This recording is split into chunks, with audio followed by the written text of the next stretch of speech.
What's the most horrifying and evil thing you've seen an adult do to a child? I live in Tokyo, Japan with my wife and 4-year-old son Kenji. I'm a white American, but my wife is Japanese. We have lived here since he was born, but he is still sometimes treated differently due to being half white. My son was 2 years old when this happened. We got on a relatively crowded train one day. Only going a few stops. My son was in a very friendly stage where he would say hello to anyone who looked at him.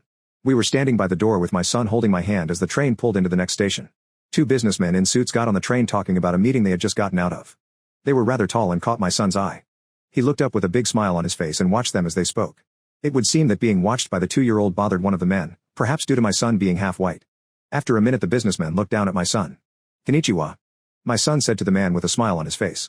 The events that happened next happened so quickly that it all felt like a single moment. The man, without skipping a beat, kicked my 2-year-old right in the chest with a kick that forced my son's hand out of my own and knocked him against the door. His coworker said nothing.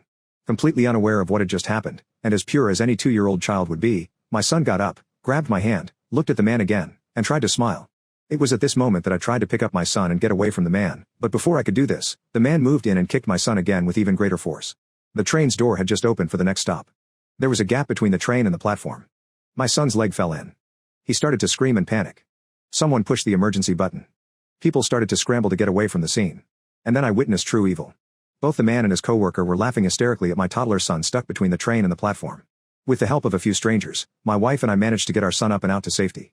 My wife picked him up and ran for the station office to get staff or police to help.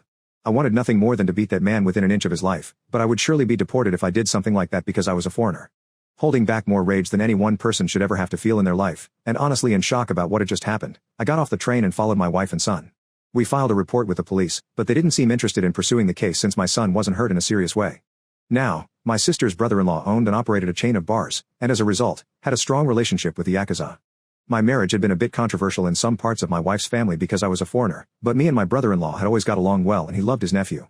When me and my wife told him about what had happened, he just told me he would handle it. I didn't ask any questions. We didn't speak about the incident for over a year, but one night when we were both drinking pretty heavily and deep in conversation, I asked him what he did to handle the situation. He proceeded to tell me, in Japanese, "Well, you told me he kicked little Kenji, and my associates decided that he should never be able to do that again, so they broke both of his legs.